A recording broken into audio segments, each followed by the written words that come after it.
On this week's FPL Happy Hour, I'll be going to see West Ham. I'm not going to be able to make some of the pods, so James has kindly offered to fill in for me for the games that for the times that I can't make it. So it'd be good to get his opinion when he's on, which will be the night of the Leicester game. Oh, it'd be good to record with someone that's not you, to be fair. So, only joking.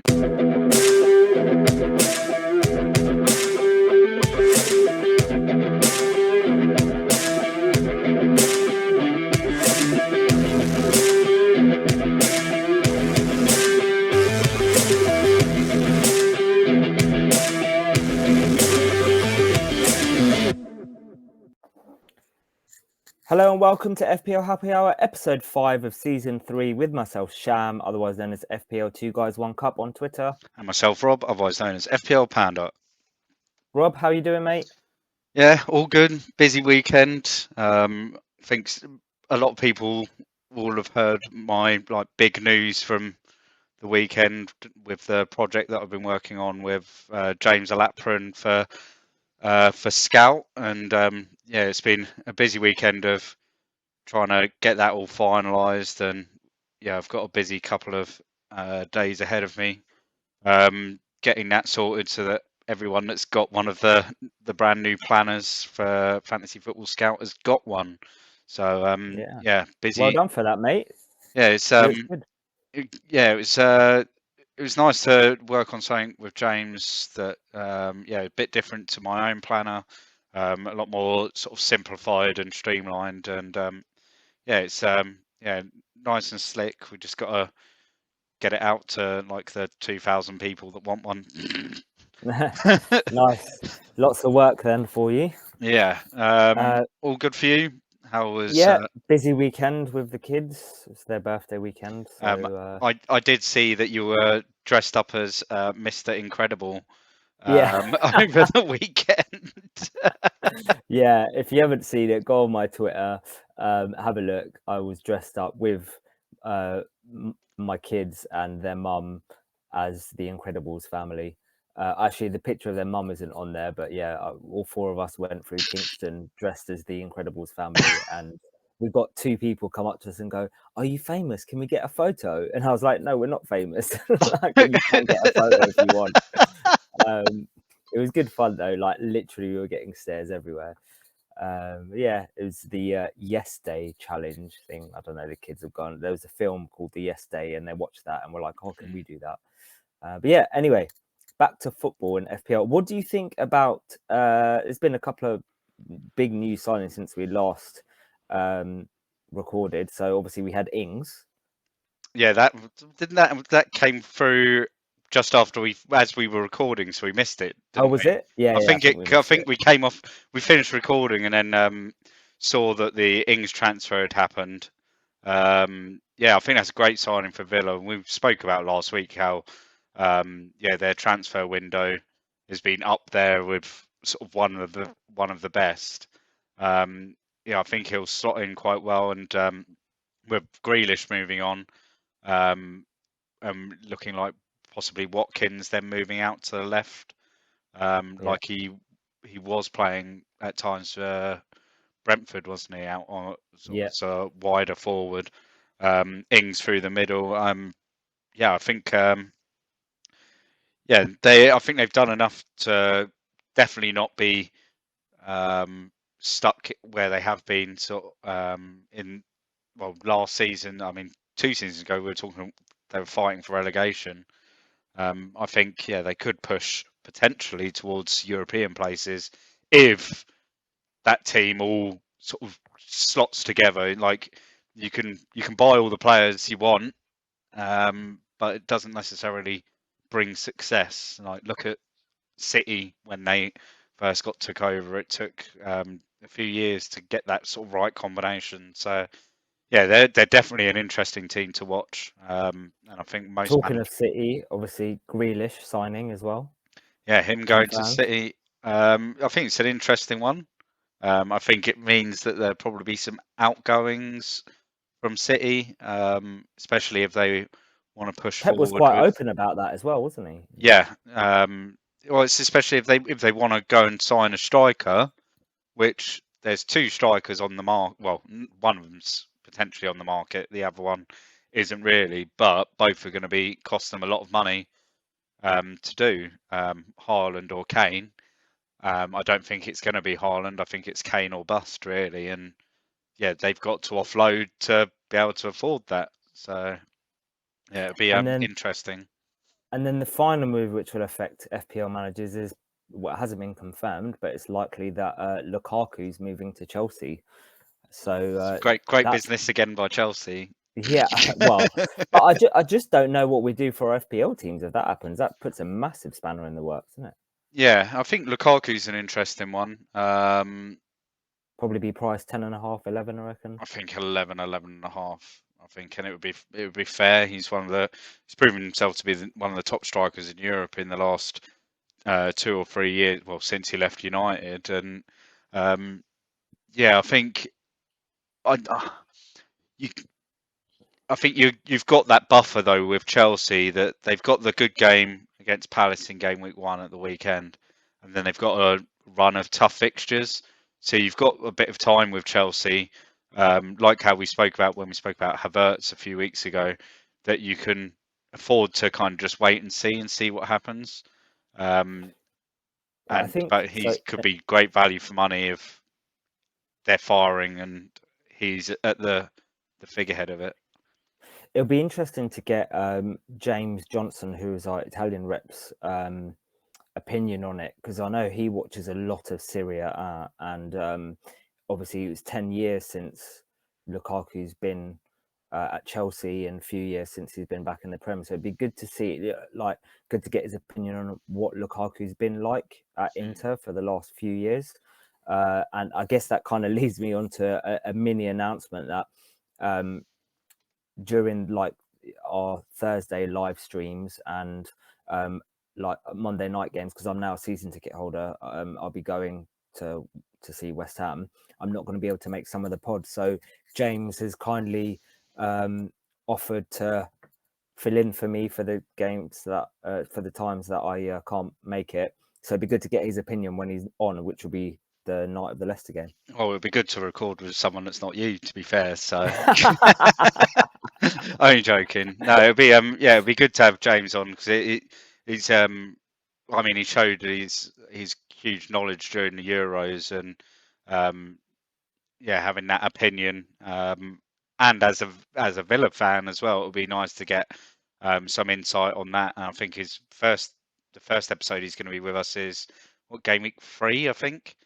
So it's when I go and see the Leicester game. So it'll be four game week 3. Yeah, so it'll be good to sort of hear his opinions of how Villa are getting on, and we'll see a lot of him through the season as West Ham venture off into the Ropey League, and we'll see. We'll have him for like a few weeks, and then West Ham will crash out, and we'll be back to normal again. Yeah. You'd have got rid of your season ticket. Yeah. Right, let's crack on with tonight's episode. So we've got a couple of hot topics for you. So we did put out a post to get some kind of topics for you guys to put in for the community hot topic. The main thing that was really spoken about was the template and what to do with templates and stuff, and there was a bit of discussion about that. So we thought we would talk about that, as well as some differentials. So what we're going to do is talk about the template and the highest percentage owned and what that looks like, and then some differentials to help you with those moves to kind of, I guess, beat the template. We'll then follow by our updated drafts and then some Twitter Q&A. Right, so let's go through the template first, Rob. So I looked at the highest owned percentage players, and as you know, and I've spoken about in the last few weeks, I'm looking at the ownership strategy, and what I thought would be good was to get an idea and see what does the highest percentage owned number come to. And I got this idea from Hindu Monkey on Twitter, because he kind of put his number out of what his percentage ownership number looks like for his team, and then asked loads of Twitter followers to do the same and add in. I thought it's quite interesting. Hmm. So bearing in mind, obviously, there is a budget. So this is the best team that I could put together with the highest ownership. And it's in a 4-3-3 formation. So starting off with Martinez in goal, with 30. Well, Rob, do you want to read out the percentages? Have you got it loaded up, or if not, I can get them loaded up. So, Martinez is 38.8 at the time of this. Is all at the time of our recording, so it could change. Yeah, just say 7 o'clock on Monday. Martinez is 38.8% owned. And then actually, I've got it loaded up now. So then we've got Ben White, which is 24.6% owned. Diaz, 27.6% owned. TAA, 30.5% owned. And Luke Shaw, a whopping 52.6% owned, which is huge.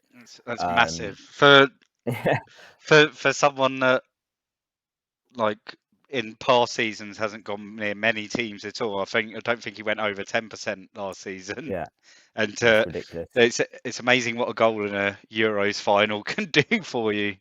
Yeah. You've then got Salah with 49.6%, Bruno at 46.3%, and then Grealish at 29%. Grealish is an interesting one because I haven't seen him in many Twitter teams, but he is still, high. In fact, I don't think I've seen him in any Twitter teams, but he's still the highest, top 3 for midfielders. And then 3 up top, which is Tony at 30.1%, Watkins at 20.4%, and Ings at 20.2%. Now, Kane is 22.7%, but I couldn't fit him in this team with his kind of price. So that total leads to 380%. If you divide that by 11 players, it's 34%. So the average ownership is 34%. So I looked at that and thought, okay, fine. So what does my number look like in my current team? So mine is, I've got, my number adds up to 306, which is an average of 27%. So the only players that I don't have that are highest owned are Martinez at 39%, Diaz at 27%, and Grealish at 29%. So I think it's quite interesting to work out, based on my strategy, I think I'm pretty much nailing it. The only one really that I can try and get in is Martinez. So I've gone with 9 players with high ownership, and then my 2 differentials of Jota and Benrahma. What do you think of that kind of template and the percentage? It's interesting, and I mean, looking at the template, I think most of them are pretty much justified. I think the big sort of warning signs for me are Watkins and Grealish. And I know before we came on air, you said those 2, maybe Diaz as well.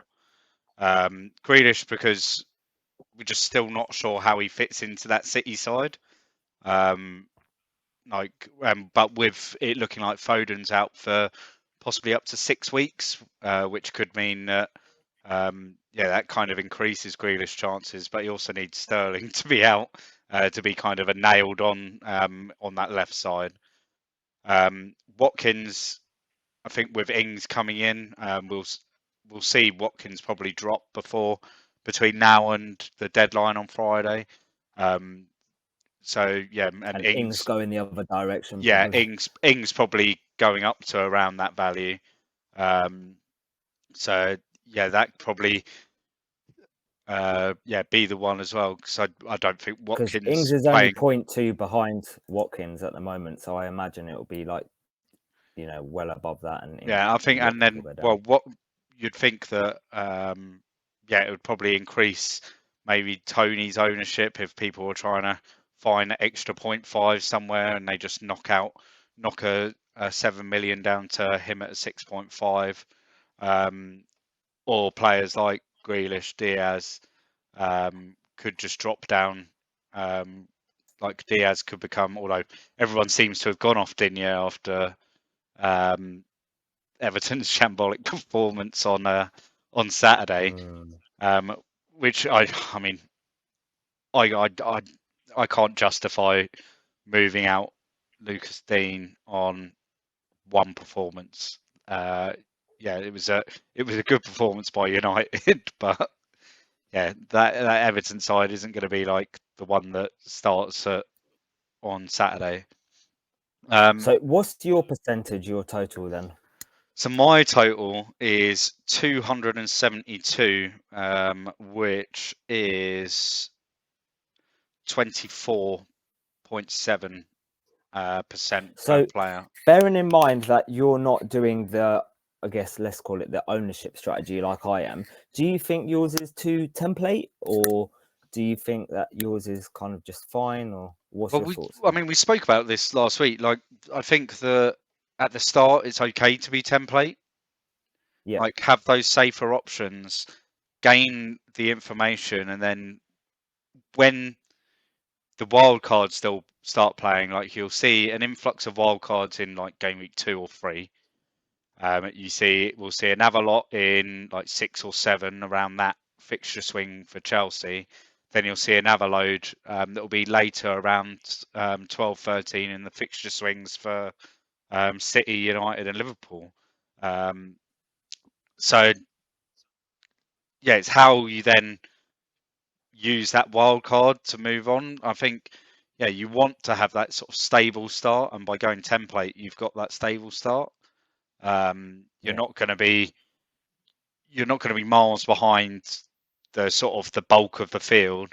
You're probably not going to be miles ahead of the bulk of the field, but you'll be in the bulk of the field, which sort of for the first sort of 2 or 3 weeks, whilst you're trying to work out what's going on, where like there's still those weeks after the transfer window as well, and we know that some clubs there'll be some big ins and some big outs of the clubs. So yeah, I'm not too worried about being too template to start with. It's when we get into sort of after that first wild card that I'd want to be looking at more differential, should we say? I do think it's important to have, two different players, at least 2 differentials. So just looking at our starting 11, the only difference that we have is 2 players in our starting 11. So I've got Ben Rama and Jota. And Luke Shaw. And you've got Luke Shaw. Oh, do you not have Luke Shaw? I do not have Luke Shaw. Oh, wow. Okay. So that's interesting. So there's only a couple of players difference between ours, but also I think it's important to have at least 2 differentials, like just generally. So mine being Ben Rama and Jota, and yours is Veltman and Gundogan, right? All the others you would kind of call it template players, I would say. Yeah. So I think that's the key thing. So I was looking at the Twitter thread, and I'll read out some numbers. So Hindu Monkey's total was 232. So bear in mind, Rob's was 272, mine was 306, and then the highest percent that I put together was 380. So 232. Then we've got another person's got 232, 313, 275. What else have we got here? The highest that I saw was 327. Someone had. Then we had another 237, 194, 175, 205, 262. So everyone's kind of like mid 200s. I would say 250, 260. I would say is the average. So yeah, that's not too bad. I think. Are there any people in that differential 11 that? The template 11 that you think really shouldn't be there, other than Grealish, Diaz, and Watkins?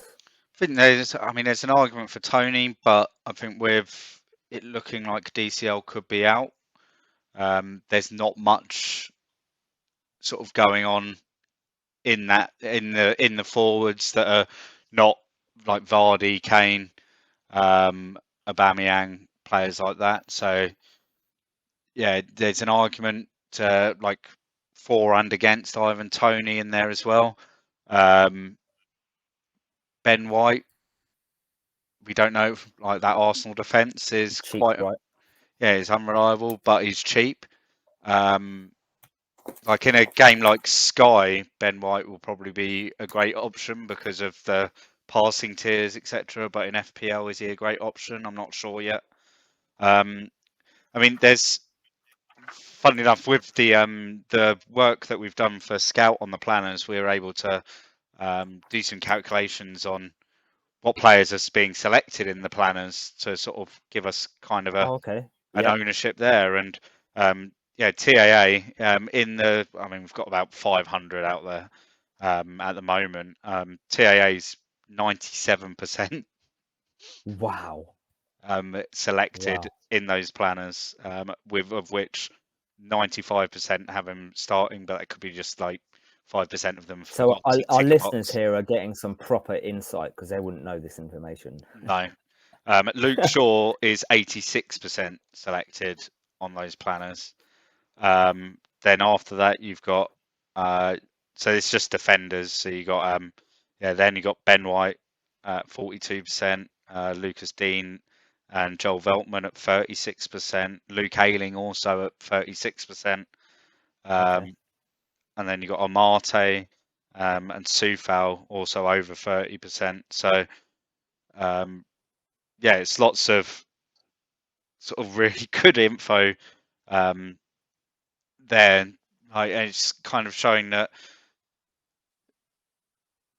Trent is probably will by the time we hit deadline, will probably be appearing in more and more teams as people start to weigh up the pros and cons of his value against what they'd expect from him. And maybe Luke Shaw does drop a little bit. I think 52.7% is just Yeah, I think that's true. it's crazy. Considering Trent's at 30.6. I mean, people will probably like the output. People were thinking Luke Shaw's going to outscore Trent over the next few weeks. I think it's I the don't think so. price. That's probably what. Like, if Luke Shaw's price was 7.5, Oh it yeah, wouldn't yeah. be that high, right? So that's But yeah, I mean, I can see Trent getting a double figure haul, like a double digit haul, to kick off the season. To be honest, Luke Shaw, I think the reason I haven't got Luke Shaw in my team is because I kind of want to just wait and see with the United defence. But I know that I can also go Lucas Dean, who I've got, and move him into Luke Shaw if it looks like if he goes on a mad one and fucking goes crazy against Leeds on Saturday lunchtime, then I can just go.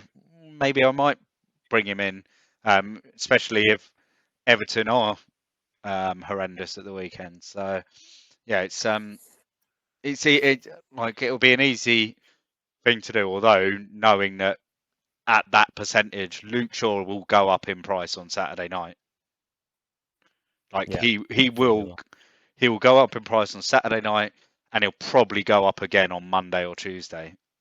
Like no matter what he scores, like at 52.7%, he's going to have a couple of price rises, and probably be 5.7% by the time we hit the game week 2 deadline, at least. That moves us nicely onto our next subject, which is differentials. Because if you're going to have some high ownership players, I think it's important to have a couple of differentials, like we mentioned. So, Rob, do you want to kick us off with this section? Yep. So I've been busy today, so I didn't actually have a say in who the differentials were. So I'm just going to relay on the information, but I agreed Do you want me with. to say the players and you can go through the stats? Yeah, go on and tell us who you selected. So who I selected. So I've gone with Ben Rama. I can't even see who that in the middle is. Gundogan. No, I have it's to get my list out. Riyad Mahrez. Riyad Mahrez. Oh, I need to get my list out. I haven't got my list. My You eyesight could is see so the bad. badge and the price, surely. How many 9 million midfielders are there for City? Yeah. So I've gone with Ben Rama, Mahrez, Wilson, Zaha, Callum Chambers, and Veltman. Now, I did originally put, who else did I put? I put Cancelo in, but we've gone through his stats already. Yeah. So we replaced him with Veltman. So I'll quickly tell you why I like these players, and then Rob will go through the stats. Ben Rama, I put it out on Twitter earlier. I think he's really like, he was a wait and see for me, but he's had a great preseason. Really liking him in that left wing position. I was worried about rotation with Fornals, but Fournette, I think Ben Rama, because of his form, is pretty locked in for at least the first 3 to 4 game weeks. I think long term he could be an issue depending on form, because Moyes does like to switch up the team quite a lot. But I think for at least the first 3-4 game weeks, he'll be in. And Antonio was bigging him up as well, saying like what a great game he had, and yet 2 assists so on the weekend in a 2-0 win at Atalanta. So Ben Rama's currently in my side, and I think at 3% owned, he's a good option. Riyad Mahrez, a lot of the community are going on just under 10% owned at the moment. He's with Foden and KDB out. I think Mahrez is a great option, at least for the first few game weeks. I think if there's ever a time where there's a City midfielder is likely to play a lot of games, it's Mahrez, and it's now. I also like Gundogan, who you've got in your side, Rob. But I chose Mahrez just because a lot of the community are talking about him. Wilson, good option, but I do prefer Ings. But I think for a differential, Wilson is a good option, and he's almost guaranteed to score against West Ham this weekend because he's got a fucking good record against us. He always scores against us. Didn't you played each other game week 1 last year and he scored, didn't he? He did. Jeff Hendrick scored as well. I remember because I had Jeff Hendrick in my team game week 1. Wilson always scores against us. So I like him as an option. He's a decent differential. Who's next, Rob? We've got Zaha. He likes to start the season well. He's been in good form pre-season. So I think Zaha's a good option. We've seen Vieira play a lot more like pressing, attacking Palace side, not the kind of defensive Roy Hodgson style. And Zaha could be a good option there.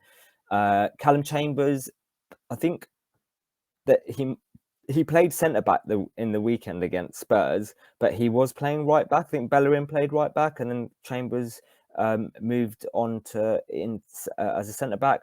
He's another good option alongside Ben White if you don't want Ben White.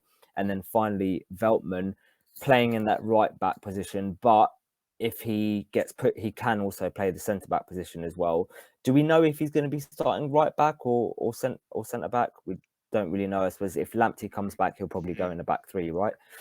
But I think when Lamptey's fit, Veltman plays on the right side of the back 3, and when he's injured, then which it seems to be more often than not, Veltman plays as that right wing back. But he also, like, I remember it was around March, April time, we had a look at his heat maps, and they're very high up when he plays as a right back. He likes to get forward and attack the game, and I mean Brighton as a whole like to get forward. It's just what they do once they get themselves in the box that's the problem.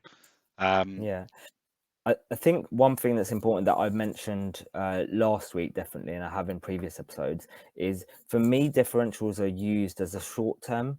Okay, the likes of Salah and Bruno, for example, I would keep them for maybe 10 game weeks, 8 to 10 game weeks at least, right? But for me, the way that I like to use differentials is 3 to 5 week periods where you try them out for 3 to 5 weeks. If they do well, you keep them. If you don't, you move them on. Those are how I like to play differentials. So the stats aren't always going to be great for these type of players because it's over obviously a season period, and over a season, differentials generally, obviously they don't score as many points, and they're not considered as good as the likes of Salah and Bruno. So then their stats are never going to kind of match up to those. So yeah, just bear that in mind, when Rob's going through these stats. But yeah, are there any notable ones that stats that you kind of like the look at from here, Rob? That you see? I mean, other than like Mahrez, which I mean, for those on the YouTube can see sort of how many of his like stat rows are highlighted to show that he's the highest. I am interested with Zaha, but with Palace, we need to know kind of what sort of Palace side we're going to get. So let's just have a quick sort of flick through the stats. So, I mean, out of them, Ben Rama played the most games last season, but it does include his time at, was he at Brentford? Yep. So it includes his time at Brentford in these stats as well. But after that, it's Zaha, who we know that when he's fit, he starts for Palace. Like Mahrez, who is like the best performing out of all of them overall. You wouldn't necessarily have him starting every game. He only started 27 times. Started 23 times last season with 27 appearances. So it isn't great over 38 games of the season, considering he doesn't really get injured either. I don't think he had any major injuries. So yeah, I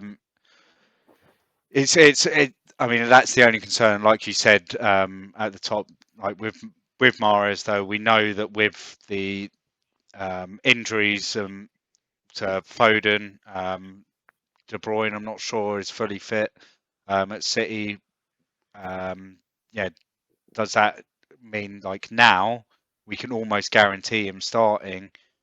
It's probably best to have him in now and then move him out later on when, like, if you're going for that game week 5 or 6 wild card, that would be the perfect time to move him on when you've got the likes of Foden, De Bruyne back. Would you agree with that? Yep, 100%. That's what I mean. Like, these type of players are there for 4 to 5 game weeks as a maximum. Obviously, if they continue to perform and they continue to be in the side, then you keep them in. But generally, I would only look at 4 weeks, which is why I've got Ben Rama in my side, because longer term, the fixtures aren't amazing for West Ham, but the first 4 game weeks, they're decent.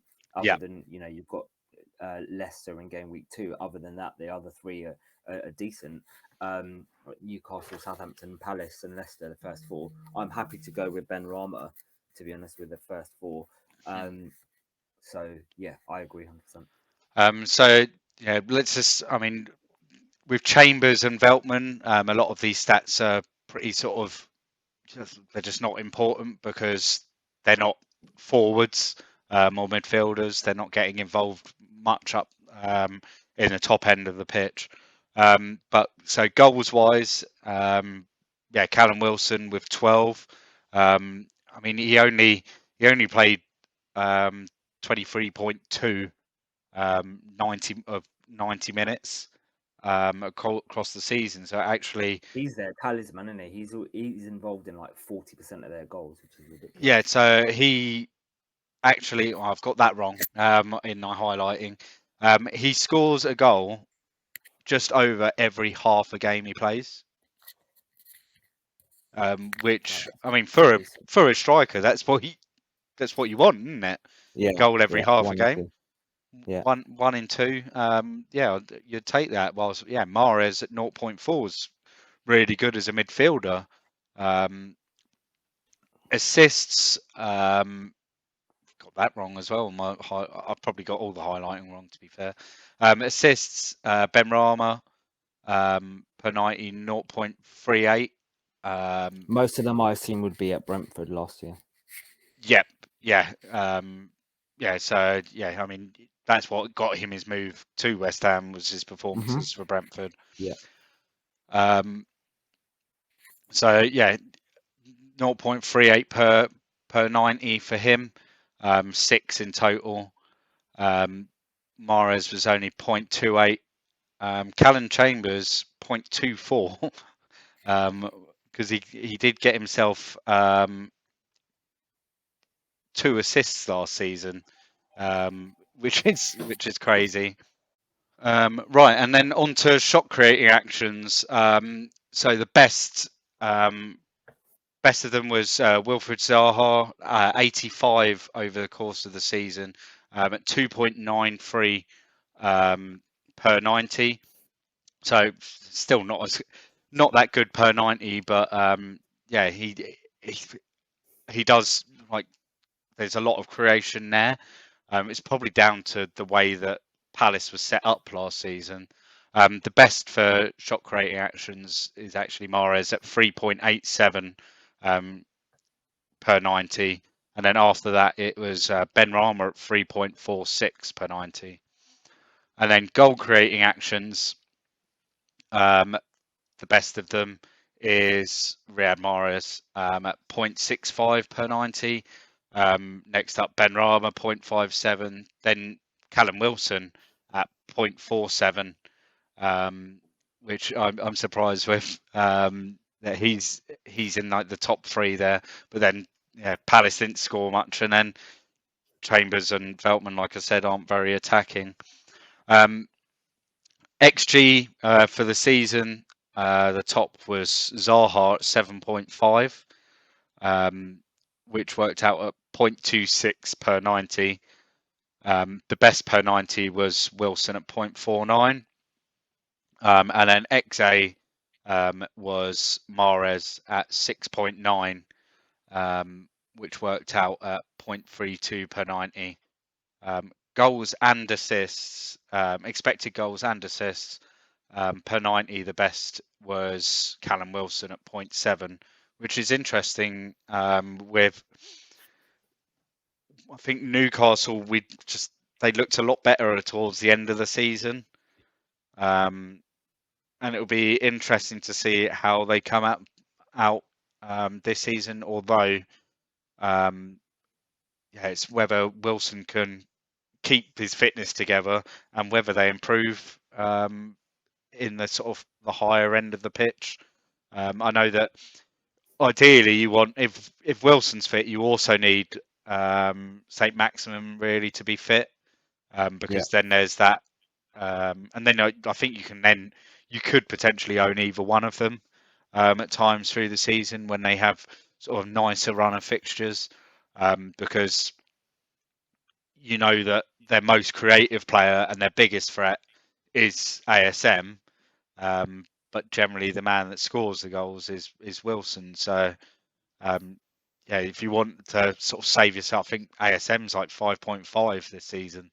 So if you want to save yourself some money, him for 2 million less could be good. Yeah, I know out of these six, you've only got Veltman at the moment. Was anyone else that you like to look at from? Yeah, but I mean, Benrahma, as you said, he's had a good pre-season, but yeah, I'm still not sure. I like if I wanted to take him out, it would be for Jack Harrison. So it would be one to think about, and considering I could bring in Benrahma. If we look at my team, I could bring in Benrahma for Harrison. I could bench Veltman for game week 1, or I could bench White for game week 1 if I wanted to, and then start Benrahma against Newcastle. But I've already got Antonio there, and would I want Antonio and Benrahma? I'm not sure. Yes, you would. Come on, you Irons. I'm not sure whether I'd want like 2 for West Ham, with like the Leicester fixture in game week 2 and me wanting to roll a transfer. So, but there's then the Palace fixture and the Southampton fixture after that, which it's a ponder. I think it's a ponderer, that one. Anything else to discuss on differentials then? I mean, there's so many out there. Like we said, there's like Gundogan is someone that, I mean, he had a great season last year, and it just doesn't seem to be in many teams at all. But with like the announcement of Foden's injury, he could start appearing. I think he's what's his percentage at the moment? when it loads up. Gundogan is 6.7%, so just slightly more owned than Mahrez. Sterling, although we haven't seen him back yet. Ferran Torres at 2.6%. Is someone else that could potentially start if you want, if you're looking at City assets, and Ferran Torres at 7 million could be a bargain if City don't sign a striker and he does play in that sort of false nine role that we saw him at times last season. And because we know that, we know that he can score. And did he get 4 in a game last season, or was it a hat trick? Yeah. Towards against end of Newcastle. last season.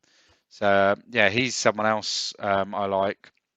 Raul Jimenez, if he comes back and we see a sort of rejuvenated Wolves side, 3.8% owned, could be great. Aubameyang at 4%, but I think the only problem with him is that he's a wide, very much a wide forward, and it's not going to be playing we don't really see him as a number 9. I'm not too sure about him.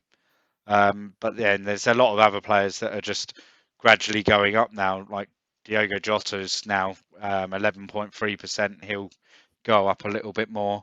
Like the likes of Buendia, he's up there. Sancho's going up. Maddison's gone up a lot after the Charity Shield on Saturday. There's so many options out there. My sort of differential pick for game week 1 would probably be Mason Greenwood, though. 4.5%. Depend. I mean, we don't know what we're going to see from United. I don't even know. I couldn't even tell you what the lineup will be for United on Saturday lunchtime. Sancho trained for the first time with the squad today. Varane is still isolating in a hotel somewhere in Manchester. I'm not sure. The last we heard from Solskjaer is he hopes that Sancho and Varane will be on the bench on Saturday. So I think it strengthens Greenwood. I think that's enough for differential chat. I think we pretty much covered that. We're going to go through drafts, Rob, but we've pretty much spoken about our drafts already, and we're doing a live stream on Thursday. So maybe just better to go through it then. I mean, we've spoken about how much our ownership is, and there'll probably be some tinkering to be done. We know that on Thursday we'll get a press conference for the Friday fixture, and then, I mean, even then we're not going to hear much, but we will get a full round of press conferences on Friday for what seems like the first time in forever, which could settle a lot of teams, especially sort of those that have got these players that have got the sort of the flagged players on the site.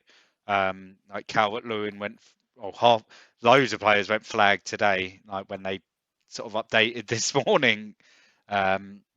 Like Calvert-Lewin, Watkins, we'll hear more about them. Buendia was someone that I noticed earlier. That was in my team. He was flagged, so I just made some moves to sort of push. I had DCL and Buendia, and I just made some moves to bring them out just for now, and then we'll see what the press conferences say, because I'll probably want, if Calvert-Lewin's going to start at the weekend, then I'll probably want him in, but we have to see how his stub toe is, I guess. Yeah. We had one question in the chat. I've got it loaded up. Did you want to ask it, or should I? You can ask it, because I haven't got it loaded up on my phone. Okay, so it's from Lee Jackson, who asks, it feels like most teams on Twitter have Salah and 2 of Bruno, Son and Mahrez. Which one haven't you got in your team, and why? Feels like that's going to be one of the biggest decisions we face ahead of the deadline. So I'll answer that first. I've only got Bruno out of Son and Mahrez. That's kind of the way that I'm going, because I'm going with 3 up top. If you're going with 5 in the middle and 2 up top, then you're probably going to have 1 of Mahrez or Son, like two out of the three. But yeah, I've only got one. I think Rob, you've only got one as well. Yeah, I'm the same. I've only got Bruno at the moment. I'm not interested. I think if you've got three up top, it's difficult. If you've got three up top, you're not going to be able to have all three. Yeah, I think a lot of people you're getting going without them. Yeah, I think with the fixtures in game week 1, I just can't see why you'd have Son in your team against Man City.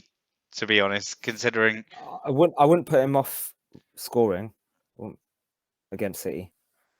But I mean, I can't see it. Like, yeah, it's I'd with Spurs, I really just want to sort of just watch and take it in. They've got City, then they've got Wolves. We'll learn a lot from how they play against Wolves, and then by then, after game week 2, I'll have a couple of transfers in the bank, and I can then decide whether I'll bring in Son for game week 3 against Watford. It just makes sense to do that rather than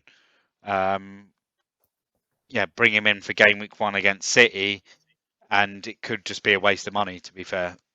Like, this is a Spurs side that we play. We see them play a lot without Harry Kane, but they're also playing under a new manager, under probably a slightly different system, and with a different style. Is it all going to fall together for Son, or is it not? And I'd rather not. I'd rather just sit and wait. Mahrez. If I had to pick out of the two of them, it'd be Mahrez. But the reason I've got Bruno is because I think he's the best pick for game week 1 out of the 3. Okie dokie. So that is the question. Short pod today, but not as much to cover because we're going to be podding on Thursday, which is why I want to try and keep it as short as possible and just kind of keep to the basics. So we're doing a live record on Thursday where we'll be doing a quick recap from today, just kind of the main stuff. We'll be picking our free hit draft for game week 1, which we'll be doing every week, and then having a look at our final drafts or semi locked in drafts. Yours is probably be locked in, mine probably won't be locked in as usual, and then we're doing a live Q&A. So we haven't confirmed the exact timing because I've got a draft that day as well at 9 o'clock. So we'll confirm the exact timing later, but it'll be around 10:30, I reckon, right, Rob? Yeah. Well, how many people in your draft? Like 20 people? 8 people, 90 seconds. 90 seconds? God. Yeah. Well, you need longer than that anyway. We saw that in our little competition last year. 8 people, just a note, though, it's 10. It's 10 actually. It's 10. Just a note, we're not going to be sitting there and picking the free hit drafts on the stream. We're just going to be going through them. Like you're not going to have to sit through Sham having to and ah about decisions through the course of an hour and a half, 2 hours, all night on Thursday. Because you did take a while last year to make some of those picks. Should I do some housekeeping? Yep. Keep it brief. Keep it brief. So got the podcast mini league. The code to join is 1PQSLT. Or you can find the auto join link in the description of the video or the podcast. The prize for that is a jersey of your choice from this season. That'll be that. I'm not sure how many people we've got entered, but I think it's a fair few at the moment. The entries for it will close at game week. Did we say game week 5? I think we said. So you can't just jump in and join. We'll obviously keep the auto join code at the bottom until the entries are closed. What else have we got? Oh, and then I've got my mini league, the big FPL mini league, currently at 221 entrants with a prize pool of over 2,000 potatoes. If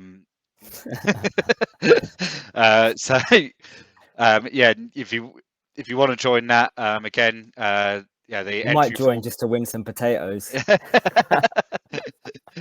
Entry form is in the description. The entries for that close at 11:59 p.m. British Summer Time on Wednesday, the 11th of August, so that I can schedule the various cup competitions and announce the prize pool and everything to all the entrants on Thursday evening ahead of the Friday deadline. So, yeah, So with if you that, want some potatoes, join that league. yeah.